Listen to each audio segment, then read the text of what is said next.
The Adventure of the Speckled Band by Sir Arthur Conan Doyle, narrated by Sam Kusi. On glancing over my notes of the 70-odd cases in which I have during the last 8 years studied the methods of my friend Sherlock Holmes, I find many tragic, some comic, a large number merely strange, but none commonplace, for working as he did rather for the love of his art than for the acquirement of wealth, he refused to associate himself with any investigation which did not tend towards the unusual, and even the fantastic. Of all these varied cases, however, I cannot recall any which presented more singular features than that which was associated with the well-known Surrey family of the Roylotts of Stoke Moran. The events in question occurred in the early days of my association with Holmes, when we were sharing rooms as bachelors in Baker Street. It is possible that I might have placed them upon record before, but a promise of secrecy was made at the time, from which I have only been freed during the last month by the untimely death of the lady to whom the pledge was given. It is perhaps as well that the facts should now come to light, for I have reasons to know that there are widespread rumours as to the death of Dr. Grimesby Roylott, which tend to make the matter even more terrible than the truth.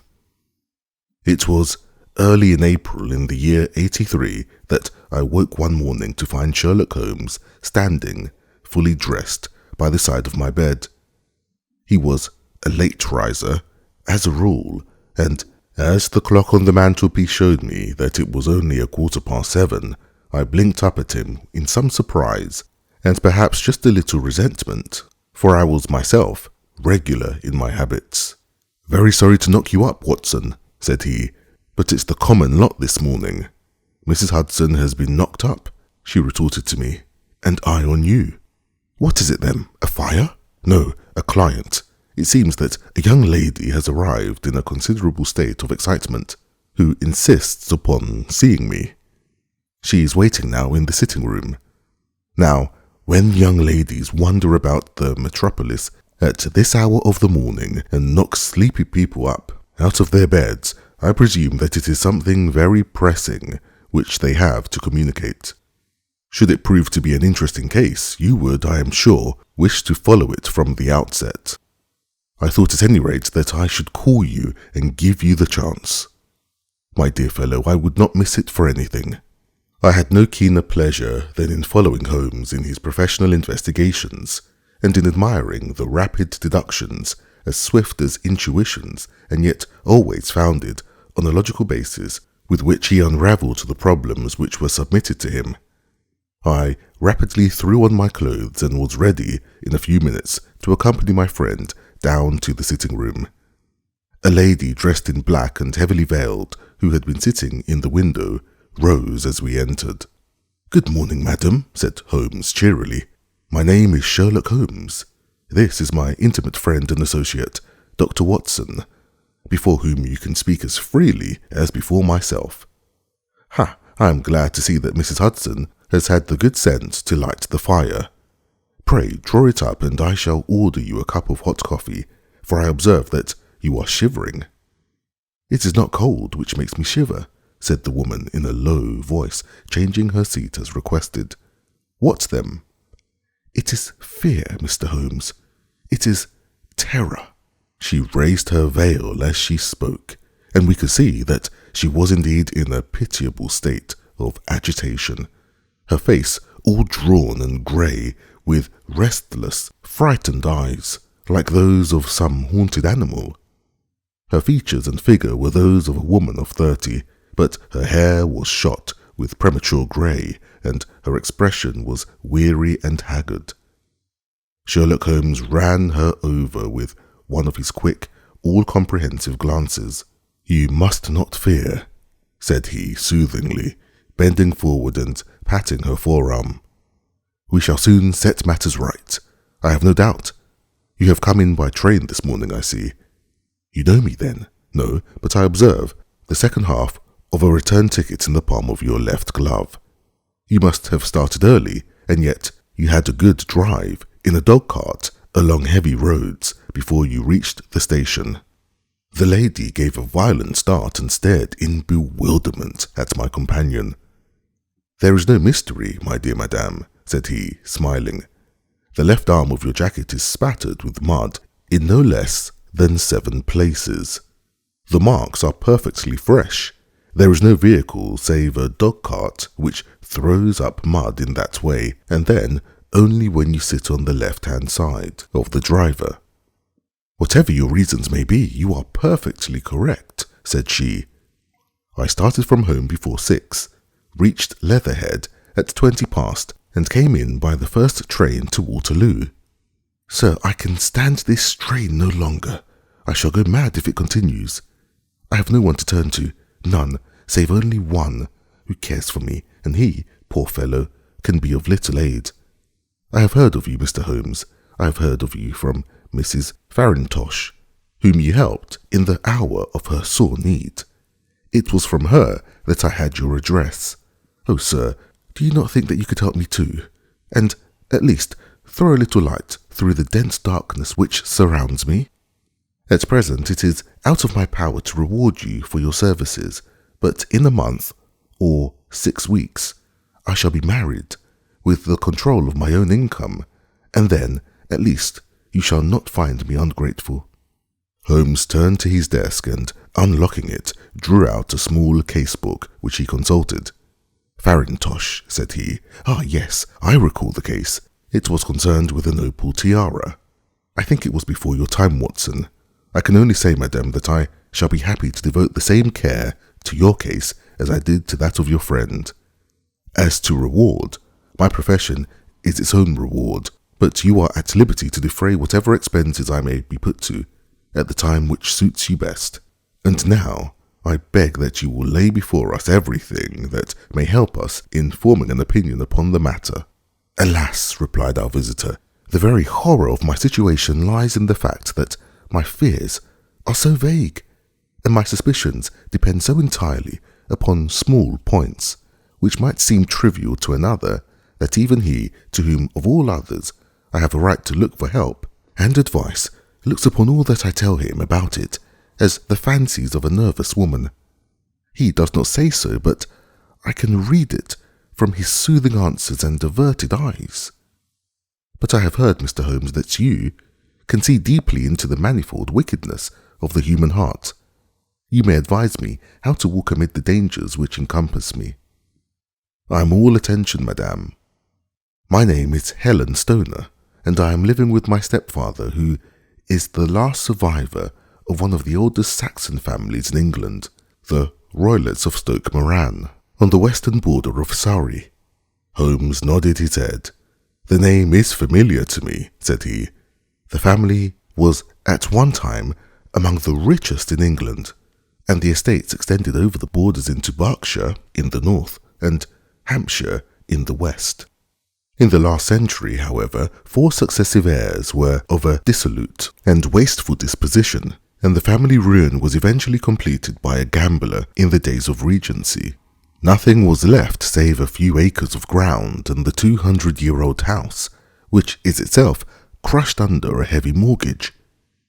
The last squire dragged out his existence there, living the horrible life of an aristocratic pauper, but his only son, my stepfather, seeing that he must adapt himself to the new conditions, obtained an advance from a relative, which enabled him to take a medical degree and went out to Calcutta, where, by his professional skill and his force of character, he established a large practice.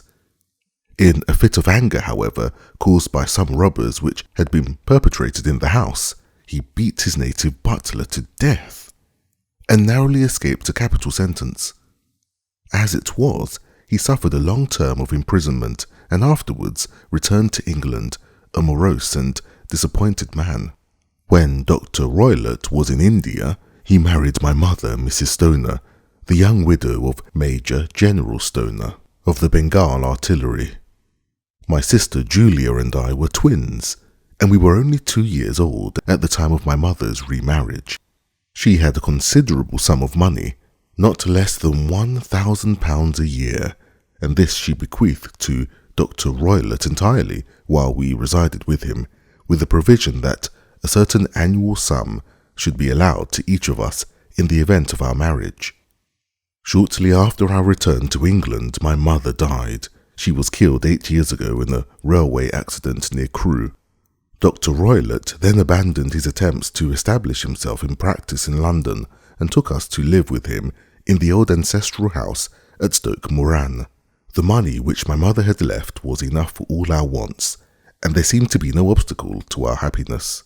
But a terrible change came over our stepfather about this time. Instead of making friends and exchanging visits with our neighbours, who had at first been overjoyed to see a Roylott of Stoke Moran back in the old family seat, he shut himself up in his house and seldom came out save to indulge in ferocious quarrels with whoever might cross his path.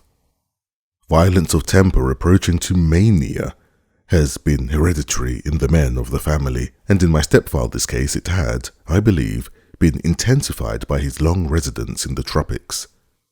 A series of disgraceful brawls took place, 2 of which ended in the police court, until at last he became the terror of the village, and the folks would fly at his approach, for he is a man of immense strength and absolutely uncontrollable in his anger.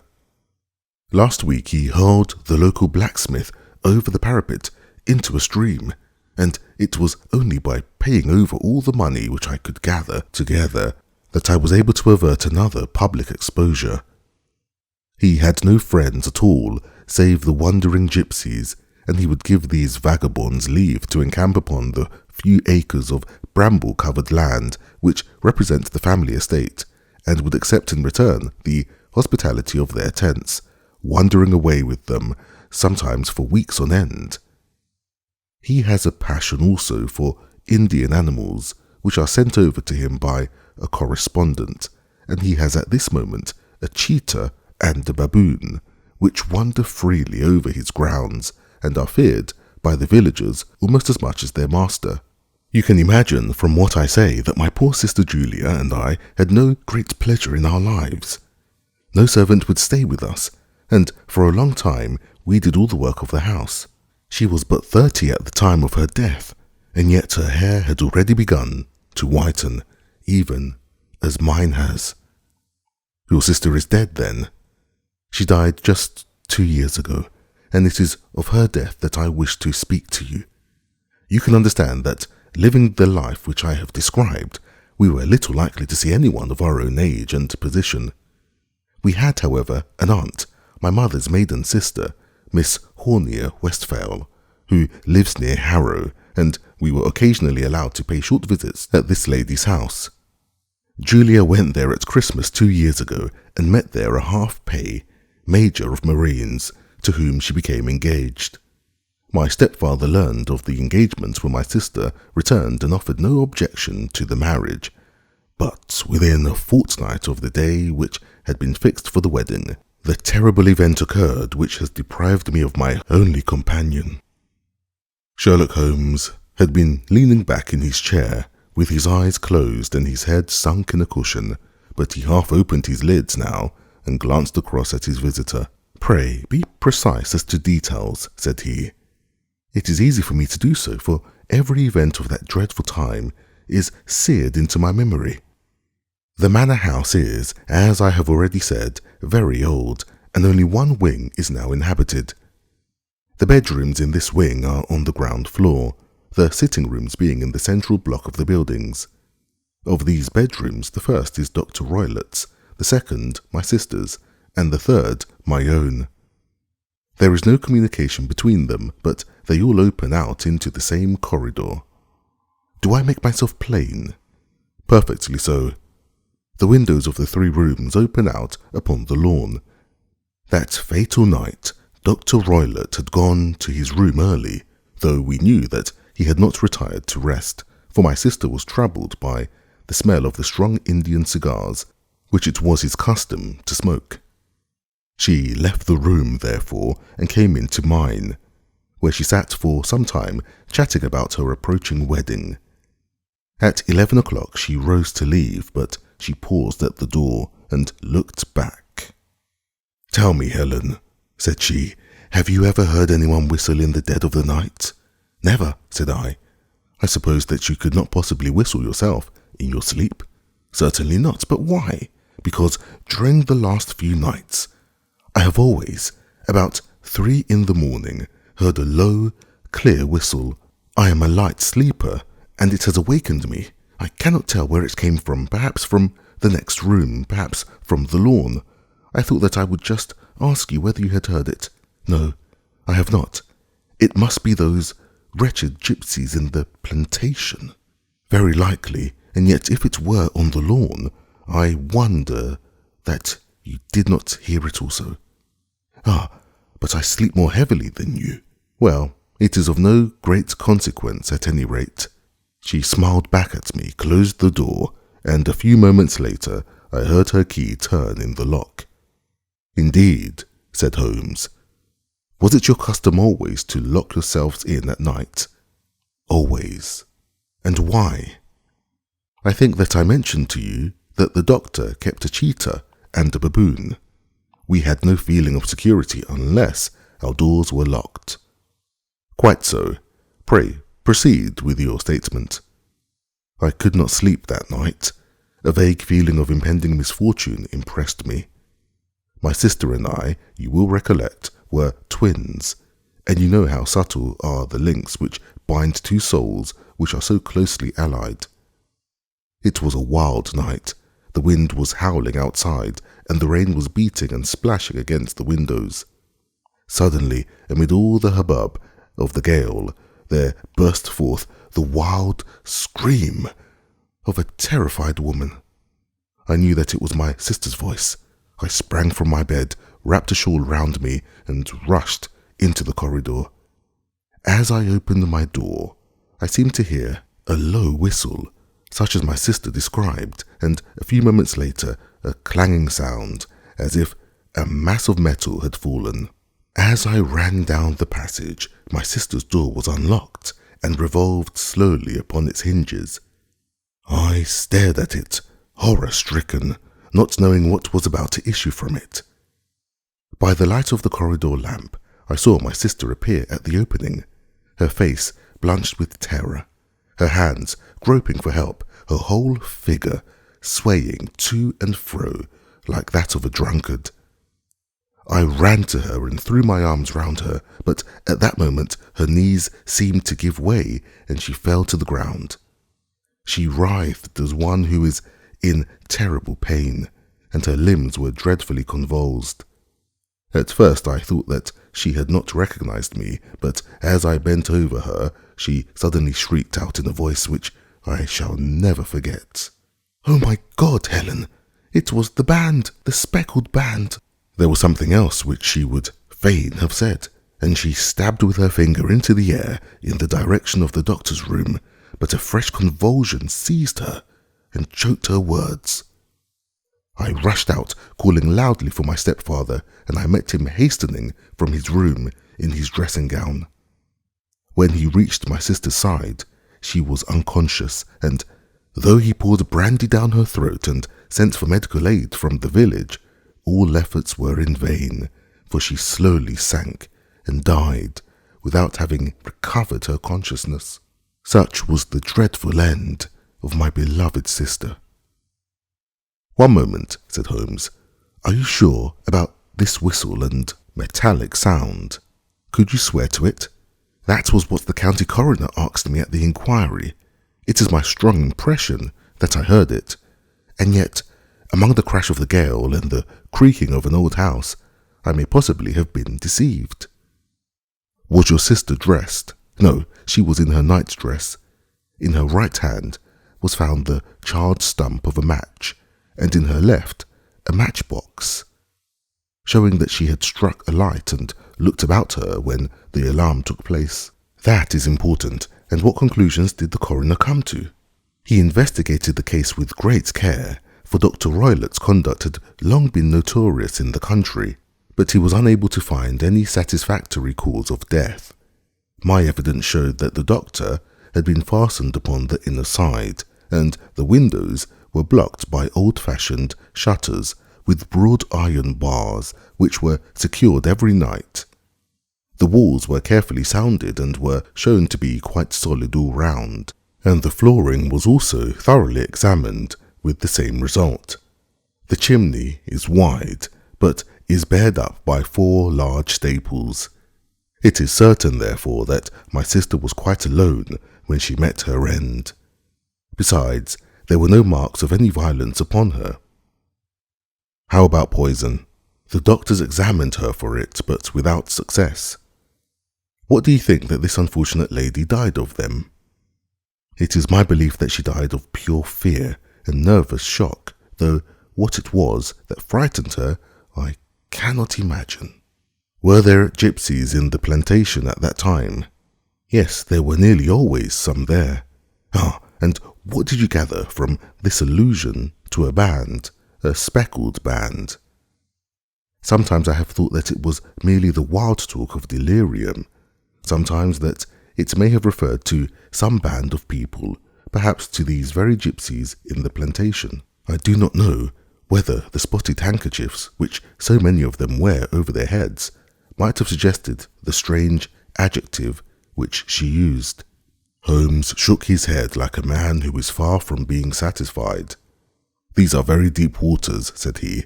"Pray, go on with your narrative." 2 years have passed since then, and my life has been, until lately, lonelier than ever. A month ago, however, a dear friend, whom I have known for many years, has done me the honour to ask my hand in marriage. His name is Armitage, Percy Armitage, the second son of Mr. Armitage, of Crane Water, near Reading. My stepfather has offered no opposition to the match, and we are to be married in the course of the spring. 2 days ago, some repairs were started in the west wing of the building, and my bedroom wall has been pierced so that I have had to move into the chamber in which my sister died, and to sleep in the very bed in which she slept. Imagine, then, my thrill of terror when, last night, as I lay awake thinking over her terrible fate, I suddenly heard in the silence of the night the low whistle which had been the herald of her own death. I sprang up and lit the lamp, but nothing was to be seen in the room. I was too shaken to go to bed again, however, so I dressed, and as soon as it was daylight, I slipped down, got a dog cart at the Crown Inn, which is opposite, and drove to Leatherhead, from whence I have come on this morning with the one object of seeing you and asking your advice. You have done wisely, said my friend, but have you told me all? Yes, all. Miss Roylott, you have not. You are screening your stepfather. Why, what do you mean? For answer, Holmes pushed back the frill of black lace which fringed the hand that lay upon our visitor's knee. 5 little livid spots, the marks of 4 fingers and a thumb, were printed upon the white wrist. You have been cruelly used, said Holmes. The lady coloured deeply and covered over her injured wrist. He is a hard man, said she, and perhaps he hardly knows his own strength. There was a long silence, during which Holmes leaned his chin upon his hands and stared into the crackling fire. This is a very deep business, he said at last. There are 1,000 details which I should desire to know before I decide upon our course of action. Yet we have not a moment to lose. If we were to come to Stoke Moran today, would it be possible for us to see over these rooms without the knowledge of your stepfather? As it happens, he spoke of coming into town today upon some most important business. It is profitable that he will be away all day, and that there would be nothing to disturb you. We have a housekeeper now, but she is old and foolish, and I could easily get her out of the way. Excellent! You are not averse to this trip, Watson? By no means. Then we shall both come. What are you going to do yourself? I have 1 or 2 things which I would wish to do now that I am in town, but I shall return by the 12 o'clock train so as to be there in time for your coming, and you may expect us early in the afternoon. I have myself some small business matters to attend to. Will you not wait and breakfast? No, I must go. My heart is lightened already since I have confided my trouble to you. I shall look forward to seeing you again this afternoon. She dropped her thick black veil over her face and glided from the room. "And what do you think of it all, Watson?" asked Sherlock Holmes, leaning back in his chair. "It seems to me to be a most dark and sinister business. Dark enough and sinister enough.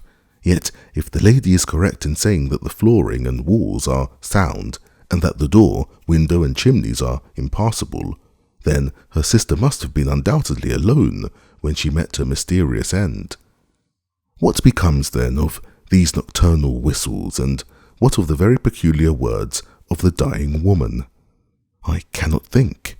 When you combine the ideas of whistles at night, the presence of a band of gypsies who are on intimate terms with this old doctor, the fact that we have every reason to believe that the doctor has an interest in preventing his stepdaughter's marriage, the dying allusion to a band, and finally, the fact that Miss Helen Stoner heard a metallic clang, which might have been caused by one of those metal bars that secured the shutters falling back into its place, I think that there is good ground to think that the mystery may be cleared along those lines. But what then did the gypsies do? I cannot imagine. I see many objections to any such theory, and so do I. It is precisely for that reason that we are going to Stoke Moran this day. I want to see whether the objections are fatal, or if they may be explained away. But what in the name of the devil? The ejaculation had been drawn from my companion by the fact that our door had been suddenly dashed open, and that a huge man had framed himself in the aperture. His costume was a peculiar mixture of the professional and of the agricultural, having a black top hat, a long frock coat, and a pair of high gaiters, with a hunting crop swinging in his hand. So tall was he that his hat actually brushed the crossbar of the doorway, and his breath seemed to span it across from side to side. A large face, seared with 1,000 wrinkles, burned yellow with the sun and marked with every evil passion, was turned from one to the other of us, while his deep-set, bile-shot eyes and his high, thin, fleshless nose gave him somewhat the resemblance to a fierce old bird of prey. "Which of you is Holmes?" asked this apparition. "My name, sir, but you have the advantage of me," said my companion quietly. "I am Dr. Grimesby Roylott of Stoke Moran." "Indeed, doctor," said Holmes blandly. "Pray take a seat." "I will do nothing of the kind. My stepdaughter has been here. I have traced her. What has she been saying to you?" "It is a little cold for the time of year," said Holmes. "What has she been saying to you?" screamed the old man furiously. "But I have heard the crocuses promise well," continued my companion imperturbably. "Ah, you put me off, do you?" said our new visitor, taking a step forward and shaking his hunting crop. "I know you, you scoundrel. I have heard of you before. You are Holmes the meddler." My friend smiled. "Holmes the busybody." His smile broadened. "Holmes the Scotland Yard Jack in office." Holmes chuckled heartily. "Your conversation is most entertaining," said he. "When you go out, close the door, for there is a decided draught." "I will go when I have said my say. Don't you dare to meddle with my affairs. I know that Miss Stoner has been here. I traced her. I am a dangerous man to fall foul of. See here." He stepped swiftly forward, seized the poker, and bent it into a curve with his huge brown hands. "See that you keep yourself out of my grip," he snarled, and hurling the twisted poker into the fireplace, he strode out of the room. "He seems a very amiable person," said Holmes, laughing. "I am not quite so bulky, but if he had remained, I might have shown him that my grip was not much more feeble than his own." As he spoke, he picked up the steel poker and, with a sudden effort, straightened it out again. "Fancy his having the insolence to confound me with the original detective force. This incident gives zest to our investigation. However, and I only trust that our little friend will not suffer from her imprudence in allowing this brute to trace her. And now, Watson, we shall order breakfast, and afterwards I shall walk down to Doctor's Commons, where I hope to get some data which may help us in this matter. It was nearly 1 o'clock when Sherlock Holmes returned from his excursion. He held in his hand a sheet of blue paper scrawled over with notes and figures. "I have seen the will of the deceased wife," said he. "To determine its exact meaning, I have been obliged to work out the present prices of the investments with which it is concerned. The total income, which at the time of the wife's death was little short of £1,100, is now, through the fall of agricultural prices, not more than £750. Each daughter can claim an income of £250 in case of marriage. It is evident, therefore, that if both girls had married, this beauty would have had a mere pittance, while even one of them would cripple him to a very serious extent. My morning's work has not been wasted, since it has proved that he has the very strongest motives for standing in the way of anything of the sort. And now, Watson, this is too serious for dawdling, especially as the old man is aware that we are interested ourselves in his affairs. So, if you are ready, we shall call a cab and drive to Waterloo. I should be very much obliged if you would slip your revolver into your pocket." An Ely's number 2 is an excellent argument with gentlemen who can twist steel pokers into knots. That and a toothbrush are, I think, all that we need. At Waterloo, we were fortunate in catching a train for Leatherhead, where we hired a trap at the station inn and drove for 4 or 5 miles through the lonely Surrey lanes. It was a perfect day, with a bright sun and a few fleecy clouds in the heavens. The trees and wayside hedges were just throwing out their first green shoots, and the air was full of the pleasant smell of the moist earth. To me, at least, there was a strange contrast between the sweet promise of the spring and this sinister quest upon which we were engaged. My companion sat in the front of the trap, his arms folded, his hat pulled down over his eyes, and his chin sunk upon his breast, buried in the deepest thought. Suddenly, however, he started, tapped me on the shoulder, and pointed over the meadows. "Look there," said he. A heavily timbered park stretched up in a gentle slope, thickening into a grove at the highest point. From amid the branches there jutted out the grey gables and high roof tree of a very old mansion. "Stoke Moran," said he. "Yes, sir, that be the house of Dr. Grimesby Roylott," remarked the driver. "There is some building going on there," said Holmes. "That is where we are going." "There's the village," said the driver, pointing to a cluster of roofs some distance to the left. "But if you want to get to the house, you'll find it shorter to get over this stile, and so by the footpath over the fields. There it is, where the lady is walking." "And the lady, I fancy, is Miss Stoner," observed Holmes, shading his eyes. "Yes, I think we had better do as you suggest." We got off, paid our fare, and the trap rattled back on its way to Leatherhead. "I thought it as well," said Holmes, as we climbed the stile, "that this fellow should think we had come here as architects or on some definite business. It may stop his gossip. Good afternoon, Miss Stoner. You see that we have been as good as our word." Our client of the morning had hurried forward to meet us with a face which spoke her joy. "I have been waiting so eagerly for you," she cried, shaking hands with us warmly. "All has turned out splendidly. Dr. Roylott has gone to town, and is unlikely that he will be back before evening." "We have had the pleasure of making the doctor's acquaintance," said Holmes, and in a few words he sketched out what had occurred. Miss Stoner turned white to the lips as she listened. "Good heavens!" she cried. "He has followed me then?" "So it appears.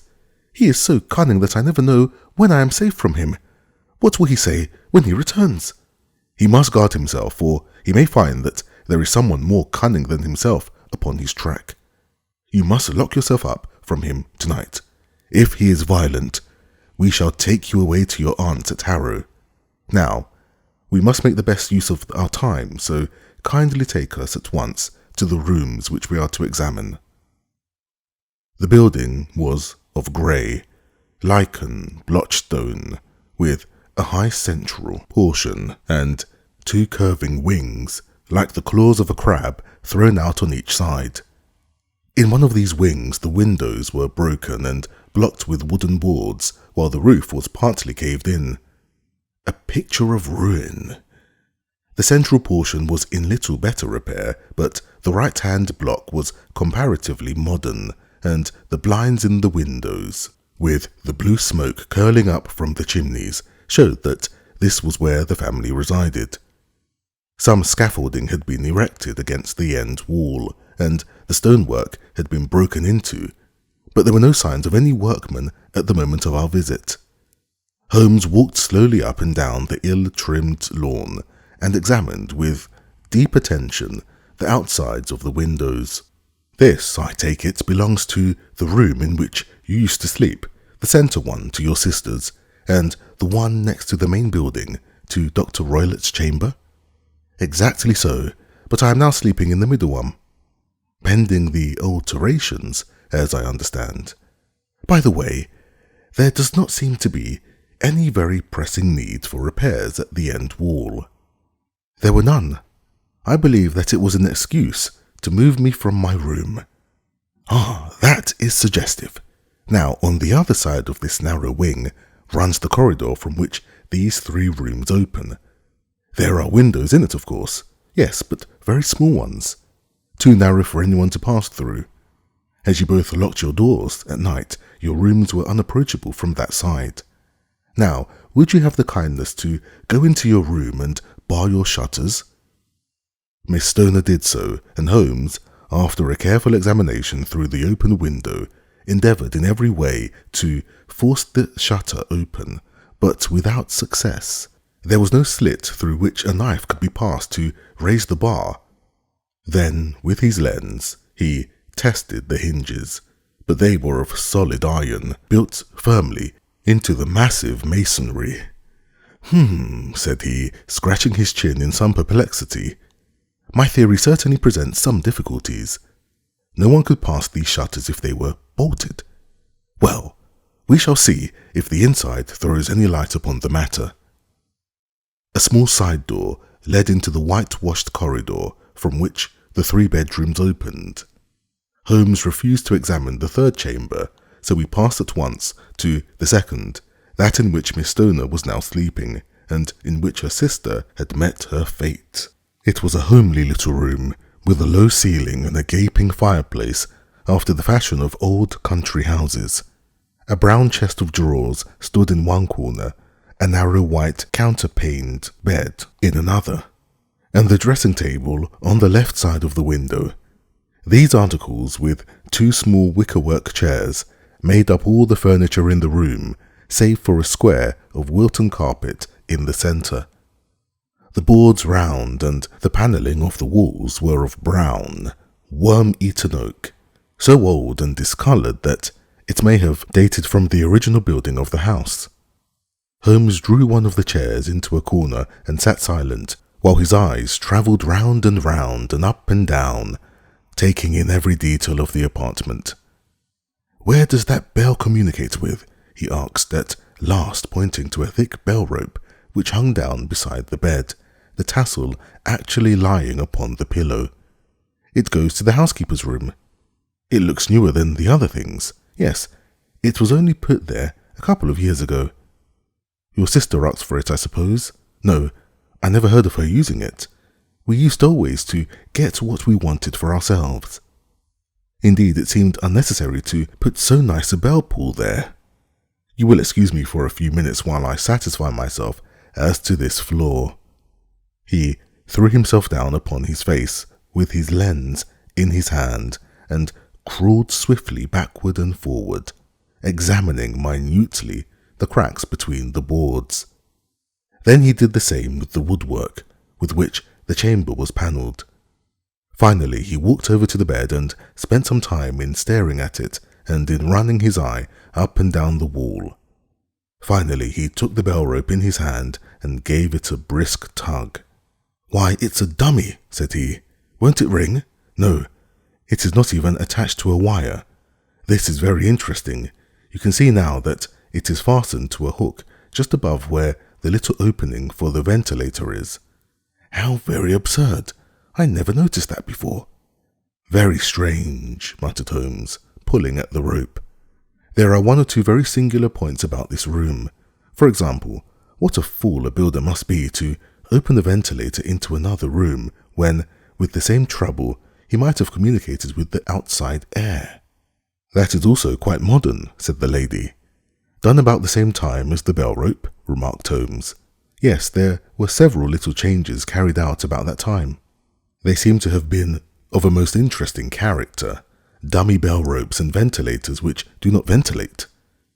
With your permission, Miss Stoner, we shall now carry out researches into the inner apartment." Dr. Grimesby Roylott's chamber was larger than that of his stepdaughter, but was as plainly furnished. A camp bed, a small wooden shelf full of books, mostly of a technical character, an armchair beside the bed, a plain wooden chair against the wall, a round table, and a large iron safe were the principal things which met the eye. Holmes walked slowly round and examined each and all of them with the keenest interest. "What's in here?" he asked, tapping the safe. "My stepfather's business papers." "Oh, you have seen inside then?" "Only once, some years ago. I remember that it was full of papers." "There isn't a cat in it, for example?" "No." "What a strange idea. Well, look at this." He took up a small saucer of milk, which stood on the top of it. "No, we don't keep a cat. But there is a cheetah and a baboon." "Ah, yes, of course. Well, a cheetah is just a big cat, and yet a saucer of milk does not go very far in satisfying its wants." "I dare say. There is one point which I should wish to determine." He squatted down in front of the wooden chair and examined the seat of it with the greatest attention. "Thank you. That is quite settled," said he, rising and putting his lens in his pocket. "Hello, here is something interesting." The object which had caught his eye was a small dog lash hung on one corner of the bed. The lash, however, was curled up upon itself and tied so as to make a loop of whipcord. "What do you make of that, Watson?" "It's a common enough lash, but I don't know why it should be tied." "That's not quite so common, is it?" "Ah, me, it's a wicked world, and when a clever man turns his brains to crime, it is the worst of all." "I think that I have seen enough now, Miss Stoner, and with your permission, we shall walk out upon the lawn." I had never seen my friend's face so grim or his brow so dark as it was when we turned from the scene of this investigation. We had walked several times up and down the lawn, neither Miss Stoner nor myself liking to break in upon his thoughts before he roused himself from his reverie. "It is very essential, Miss Stoner," said he, "that you should absolutely follow my advice in every respect." "I shall most certainly do so." "The matter is too serious for any hesitation. Your life may depend upon your compliance. I assure you that I am in your hands. In the first place, both my friend and I must spend the night in your room." Both Miss Stoner and I gazed at him in astonishment. "Yes, it must be so. Let me explain. I believe that is the village inn over there." "Yes, that is the Crown." "Very good. Your windows would be visible from there?" "Certainly." "You must confine yourself to your room on the pretense of a headache when your stepfather comes back. Then, when you hear him retire for the night, you must open the shutters of your window, undo the hasp, put your lamp there as a signal to us, and then withdraw quietly with everything which you are likely to want into the room which you used to occupy. I have no doubt that, in spite of the repairs, you could manage there for one night." "Oh, yes, easily." "The rest you will leave in our hands." "But what will you do?" "We shall spend the night in your room, and we shall investigate the cause of this noise which has disturbed you." "I believe, Mr. Holmes, that you have already made up your mind," said Miss Stoner, laying her hand upon my companion's sleeve. "Perhaps I have." "Then for pity's sake tell me, what was the cause of my sister's death?" "I should prefer to have clearer proofs before I speak." "You can at least tell me whether my own thoughts is correct, and if she died from some sudden fright." "No, I don't think so. I think that there was probably some more tangible cause. And now, Miss Stoner, we must leave you, for if Dr. Roylott returned and saw us, our journey would be in vain. Goodbye, and be brave. For if you will do what I have told you, you may rest assured that we shall soon drive away the dangers that threaten you." Sherlock Holmes and I had no difficulty in engaging a bedroom and sitting room at the Crown Inn. They were on the upper floor, and from our window we could command a view of the Avenue Gate and of the inhabited wing of Stoke Moran Manor House. At dusk we saw Dr. Grimesby Roylott drive past, his huge form looming up beside the little figure of the lad who drove him. The boy had some slight difficulty in undoing the heavy iron gates, and we heard the hoarse roar of the doctor's voice, and saw the fury with which he shook his clenched fist at him.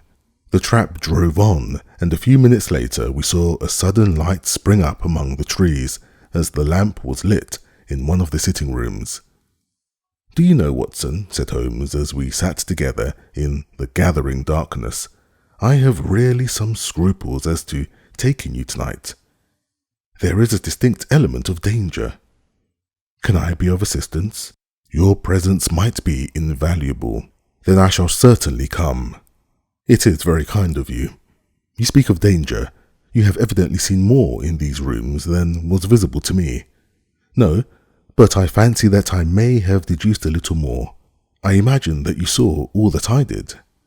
"I saw nothing remarkable, save the bell rope, and what purpose that could answer, I confess, is more than I can imagine." "You saw the ventilator too?" "Yes, but I do not think that it is such a very unusual thing to have a small opening between two rooms. It was so small that a rat could hardly pass through. I knew that we should find a ventilator before ever we came to Stoke Moran." "My dear Holmes." "Oh, yes, I did. You remember in her statement she said that her sister could smell Dr. Roylott's cigar. Now, of course, that suggested at once that there must be a communication between the two rooms. It could only be a small one, or it would have been remarked upon at the coroner's inquiry. I deduced a ventilator, but what harm can there be in that? Well, there is at least a curious coincidence of dates. A ventilator is made, a cord is hung, and a lady who sleeps in the bed dies. Does that not strike you?" "I cannot as yet see any connection." "Did you observe anything very peculiar about that bed?" "No. It was clamped to the floor. Did you ever see a bed fastened like that before?" "I cannot say that I have." "The lady could not move her bed. It must always be in the same relative position to the ventilator and to the rope, or so we may call it, since it was clearly never meant for a bed pull." "Holmes," I cried, "I seem to see dimly what you are hinting at. We are only just in time to prevent some subtle and horrible crime." "Subtle enough and horrible enough. When a doctor does go wrong, he is the first of criminals. He has nerve and he has the knowledge. Palmer and Pritchard were among the heads of their profession. This man strikes even deeper, but I think, Watson, that we shall be able to strike deeper still. But we shall have horrors enough before the night is over. For goodness sake, let us have a quiet pipe and turn our minds for a few hours to something more cheerful."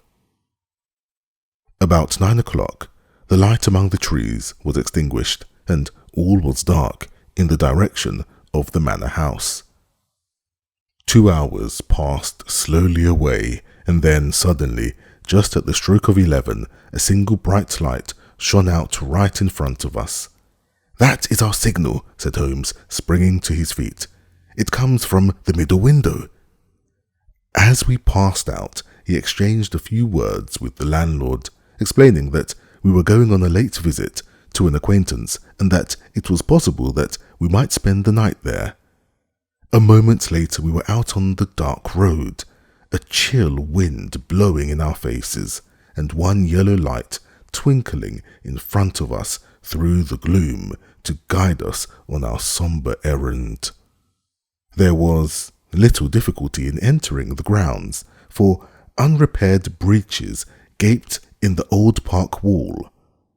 Making our way among the trees, we reached the lawn, crossed it, and were about to enter through the window when, out from a clump of laurel bushes, there darted what seemed to be a hideous and distorted child, who threw itself upon the grass with writhing limbs, and then ran swiftly across the lawn into the darkness.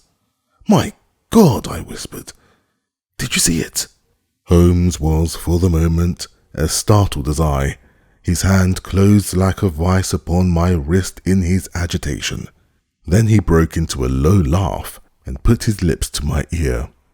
"It is a nice household," he murmured. "That is the baboon." I had forgot the strange pets which the doctor affected. There was a cheetah too. Perhaps we might find it upon our shoulders at any moment. I confess that I felt easier in my mind when, after following Holmes's example and slipping off my shoes, I found myself inside the bedroom.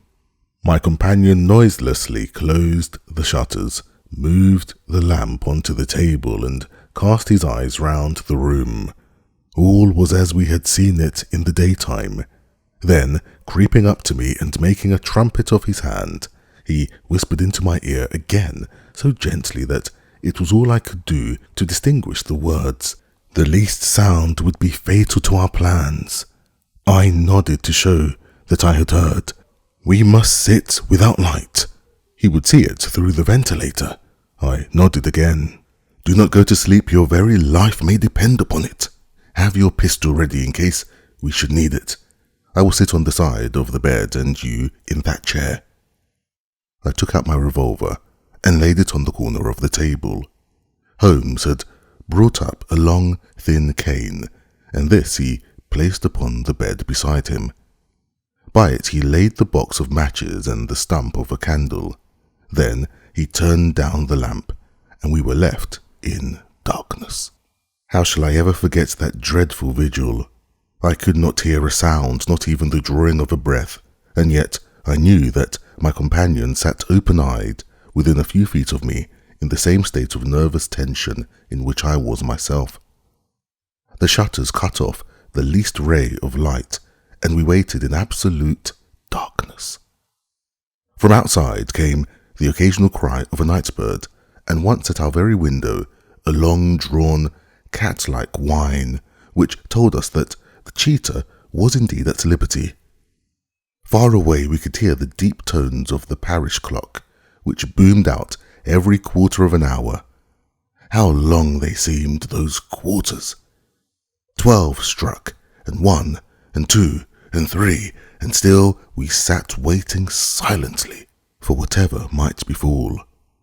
Suddenly there was a momentary gleam of a light up in the direction of the ventilator, which vanished immediately, but was succeeded by a strong smell of burning oil and heated metal.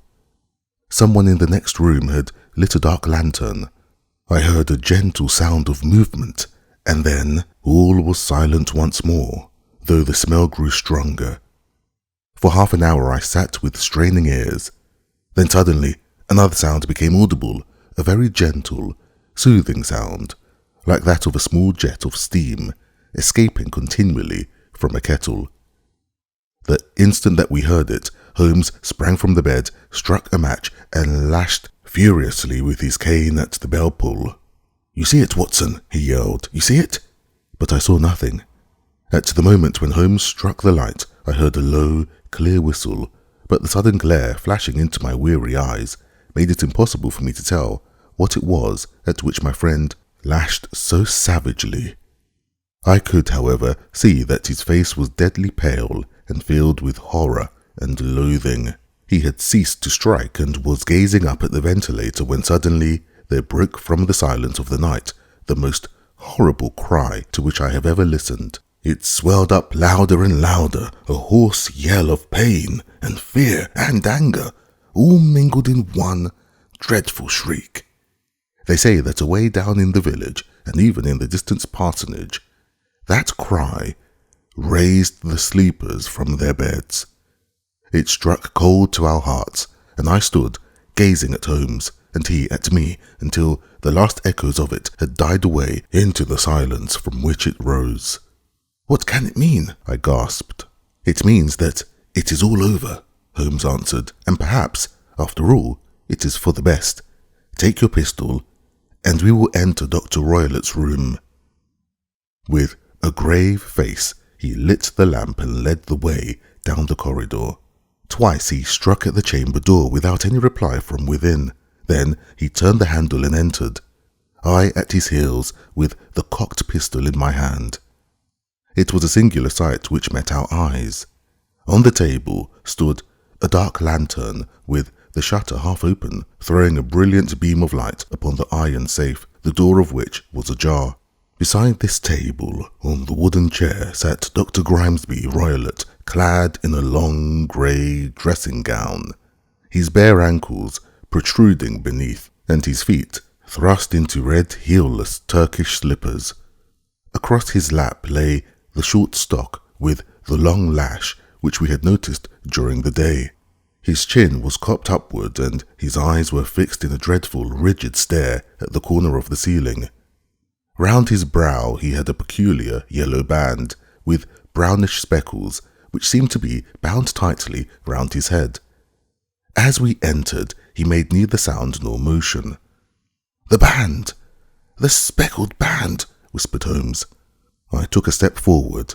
In an instant his strange headgear began to move, and there reared itself from among his hair the squat, diamond-shaped head and puffed neck of a loathsome serpent.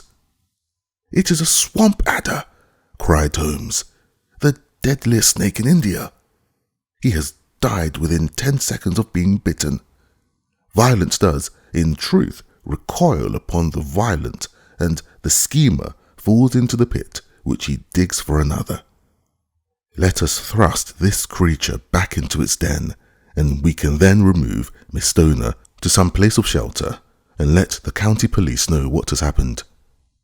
As he spoke, he drew the dog whip swiftly from the dead man's lap, and throwing the noose round the reptile's neck, he drew it from its horrid perch, and, carrying it at arm's length, threw it into the iron safe, which he closed upon it. Such are the true facts of the death of Dr. Grimesby Roylott of Stoke Moran.